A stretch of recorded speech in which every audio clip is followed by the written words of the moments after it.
Politique de Guillaume Durand sur Radio Classique et Paris Première. Est-ce que vous considérez, Nicolas Bay, que finalement François Fillon aurait dû arrêter sa campagne étant le contexte dans lequel nous vivons? Bon, ça, c'est pas à moi de le dire, c'est aux électeurs de répondre à cette question. Mais en tout cas, ce qui est sûr, c'est on peut pas dire qu'il ait dissipé à proprement parler les inquiétudes, la défiance même des Français qui est très grande à son égard. Et à mon avis, qu'il se limite pas à la seule question des affaires et des soupçons dont il est l'objet. Je pense qu'il y a un rejet qui est peut-être plus profond, qui touche à son bilan quand il était à Matignon, qui touche aussi, à mon avis, à son projet qui est très peu rassembleur. Je sais bien que ça n'a strictement aucune commune mesure, mais il parle de ses costumes rendus. Est-ce que fondamentalement, dans un contexte où Marine Le Pen est aussi, disons, touchée par les affaires, il n'aurait pas été bon de supprimer ce garde du corps qui est mis en cause, ou cette directrice de cabinet qui travaille avec elle? C'est une question qui peut se poser. Non, pas du tout, parce que on a un litige avec le Parlement européen. Le Parlement européen voudrait que nos assistants parlementaires se limitent à être des fonctionnaires de l'Union européenne à Bruxelles toute la journée.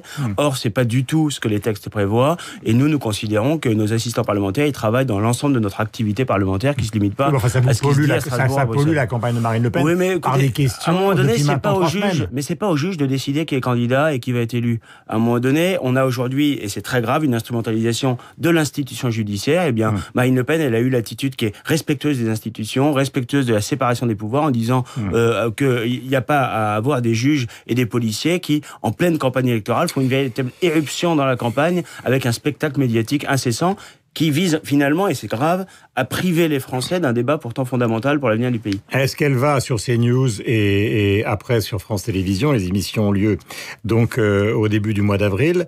Dans la mesure où on avait une émission de 3h24 à 5 et que maintenant, qu'est-ce que vous allez faire à 11?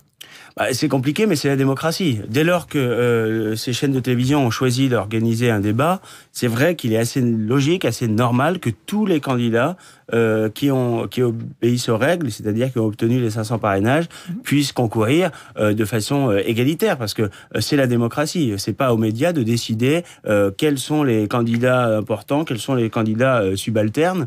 Ça, c'est aux Français de le décider. Donc elle ira à ces deux rendez-vous. Oui, je crois qu'elle ira à ces deux rendez-vous et elle aura l'occasion à cette occasion évidemment de présenter son projet. Elle est à Moscou, elle était en Afrique. Est-ce qu'elle va rencontrer Vladimir Poutine? Écoutez, ça vous le verrez, mais en tout cas, ce qui est sûr, c'est que est-ce qu'elle cherche à rencontrer Vladimir Poutine? Elle cherche à rencontrer tous ceux qui à travers le monde, sont en phase avec ses préoccupations, c'est-à-dire l'émergence d'un monde multipolaire, le respect des États souverains. Aujourd'hui, on voit bien qu'il y a un peu partout dans le monde cette aspiration des peuples au patriotisme, cette aspiration des États à retrouver leur souveraineté ou à maintenir leur souveraineté.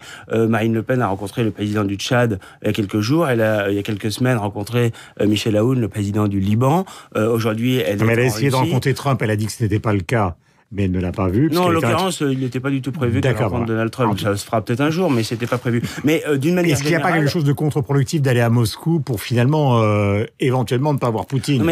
C'est qu'à chaque fois, on va dire, finalement, c'est un voyage raté, quoi. Elle voulait le voir, elle l'a pas vu. Non, pas du tout, parce que c'est l'occasion de rencontrer d'une manière générale des responsables politiques, d'échanger aussi sur la vision qu'elle porte des relations internationales. S'agissant de la Russie, c'est un enjeu important. L'Union européenne a organisé des sanctions. En riposte légitime au demeurant, la Russie a mis en place un embargo sur un certain nombre de nos produits qui ont pénalisé lourdement les agriculteurs, les viticulteurs, les éleveurs en Europe et notamment en France. Il est important de retrouver des relations internationales saines, des relations équilibrées. Et Marine Le Pen, elle souhaite pas du tout, contrairement à ce qu'on entend bêtement parfois, se mettre sous la tutelle de la Russie. Elle souhaite simplement qu'on ait des relations normales, apaisées, avec une grande puissance. Et aujourd'hui, je crois que c'est intéressant sur la scène internationale. Marine Le Pen, avec Donald Trump à l'ouest et Vladimir Poutine à l'est, elle apparaît clairement comme la moins isolée des différents candidats à la présidentielle. On a eu le sentiment lors du débat donc du début de la semaine qu'elle ciblait plus particulièrement Emmanuel Macron, qui d'ailleurs l'a ciblé lui aussi avec une certaine virulence. Donc c'est le jeu, ils sont en tête dans les sondages, donc peut-être seront-ils au deuxième tour de la présidentielle. Je voudrais que vous écoutiez ce matin Jean-Yves Le Drian, le ministre de la Défense, qui vient d'annoncer son ralliement à Emmanuel Macron, qui sera peut-être votre futur adversaire lors du deuxième tour. Jean-Yves Le Drian, le voici, il était sur CNews avec Jean-Pierre Elkabbach. J'ai décidé de soutenir Emmanuel Macron. Quand je regarde la France, je vois cette demande de confiance. Et je retrouve dans le projet d'Emmanuel Macron l'ensemble de ses perspectives. Je retrouve aussi cette conscience que peut-être qu'à certains moments, il faut dépasser certains clivages pour être en mesure de répondre aux enjeux et aux défis du moment. Et je constate aussi que cette proposition se fait dans le réalisme. Voilà, Jean-Yves Le Drian, donc, qui rejoint Emmanuel Macron. Évidemment, pour Benoît Hamon, ce ralliement est une catastrophe. Mais vous en pensez quoi, vous, responsable du Front National ? D'abord, ce que je vois, c'est qu'Emmanuel Macron, c'est pas le renouveau, c'est le recyclage. Il est en train de recycler un à un tous ceux qui ont participé au gouvernement de droite et de gauche et qui ont d'ailleurs participé aux échecs de ces gouvernements. On le voit avec Philippe Douste-Blazy, avec Dominique Perben, pour ce qui est de la droite ou de ce qu'il en reste. On le voit également à gauche avec des ministres. Bientôt, ce sera plus rapide de compter les ministres qui soutiennent pas Emmanuel Macron que ceux qui le soutiennent. On voit d'ailleurs à cette occasion très clairement on voit bien qu'il sélectionne quand même. Il y en a un certain nombre qui sont bienvenus comme Le Drian. On verra. Il y en a qui sont malvenus comme Manuel Valls. Écoutez, on verra. C'est pas tous. On verra dans quelques semaines quels sont les ministres socialistes qui ne soutiennent pas discrètement ou moins discrètement Emmanuel Macron. Moi, je crois qu'aujourd'hui, très clairement, vous avez Benoît Hamon qui est le candidat des frondeurs et vous avez un Emmanuel Macron qui apparaît de plus en plus clairement comme le candidat du Parti socialiste, comme le candidat de François Hollande, comme le candidat qui est le principal comptable d'ailleurs de ce quinquennat désastreux qui s'achève. Je rappelle qu'il était 2 ans à Matignon et 3 ans comme secrétaire général adjoint de l'Élysée. Donc il est évidemment co-responsable de ce quinquennat dont les Français attendent avec impatience. Je ne vais pas refaire tout l'argumentaire qui marque ces différences parce qu'il l'a déjà fait et c'est pas à moi de prendre position. Mais vous savez que c'est pas exactement vrai. Mais ça aussi, quel est son bilan à Bercy, par exemple ? Son bilan de ministre de l'économie et des finances. 400 000 chômeurs de plus. Voilà, et vous croyez qu'il peut donner des leçons d'économie aujourd'hui, qu'il est en situation de le faire ? Je crois pas. Je crois que les Français aujourd'hui aspirent à un vrai changement, une vraie rupture, peut-être pas l'alternance droite-gauche, mais une vraie alternative. Or, face à Emmanuel Macron, à l'évidence, le vote utile et efficace, c'est le vote en faveur de Marine Le Pen. On voit que la candidature de François Fillon, elle est affaiblie, elle est discréditée. Pour éviter d'avoir le quinquennat de Hollande qui se poursuit 50 plus, eh bien, c'est Marine Le Pen pour qui il faut voter, bien sûr. Et comment se fait-il que dans ces conditions, donc, si on regarde les sondages dans le détail, tous les deuxièmes tours qu'ils mettent face à Marine Le Pen présentent actuellement donc un avantage considérable à Emmanuel Macron, 40. Est-ce que ça veut dire ce matin que si vous considérez que François Fillon donc a perdu cette présidentielle, je dis si, c'est-à-dire conditionnel, est-ce que vous appelez les électeurs de François Fillon à voter pour Marine Le Pen ? On appelle d'une manière générale tous les électeurs qui veulent un changement, moi, je pose une aussi bien précise. déçus par la droite que par la gauche. Oui, notamment ceux-là, mais pas seulement. Tous les électeurs qui veulent un vrai changement, une vraie rupture politique, qui veulent remettre le peuple au cœur des politiques publiques, ils ont vocation, évidemment, à nous rejoindre. Vous savez très bien, pardonnez-moi Nicolas, mais tout ce qui est général n'a pas de sens. Là, il y a un contexte politique particulier. Si François Fillon dévisse, les électeurs, pour certains d'entre eux, vont se poser la question. Donc, est-ce que vous demandez clairement, vous... Mais Guillaume Durand, je vous ai répondu, je vous ai dit le vote utile... Ah, vous dites tous. Non, mais d'une manière générale, bien sûr, on ne met pas des Français dans les petites cases. Maintenant, il est certain que des électeurs de droite, aujourd'hui, s'ils n'en peuvent plus de François Hollande et qu'ils ne veulent pas avoir Macron, c'est-à-dire 5 ans de hollandisme supplémentaire, eh bien, évidemment, le vote utile et efficace, c'est Marine Le Pen.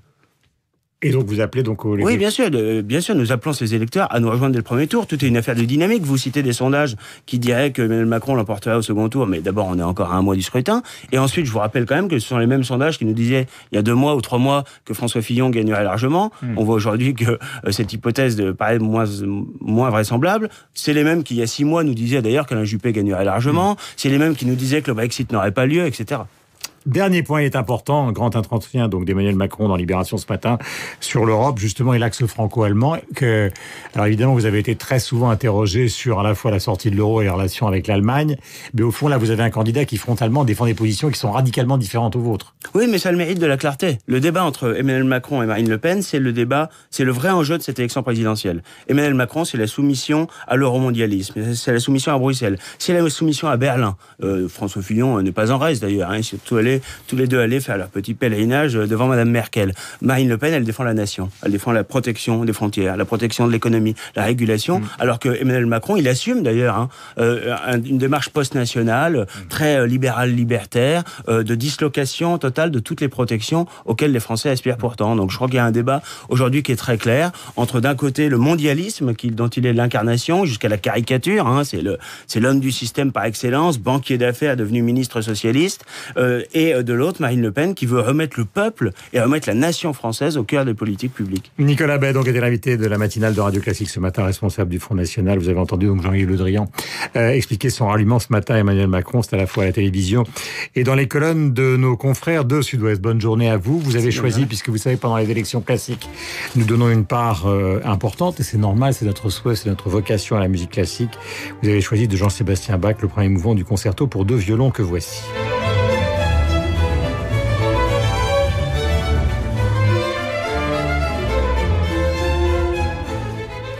Voilà, on pourrait mettre comme ça pendant des heures. Ce magnifique concerto pour 2 violons de Jean-Sébastien Bach. Il est 8h28. Nous avons rendez-vous avec le rappel des titres, la revue de presse. Et après, donc, sur l'émission d'hier soir, donc, Philippe Tesson et Bruno Roger-Petit parleront de l'accueil qui a été réservé à François Fillon et les accusations portées contre l'Élysée.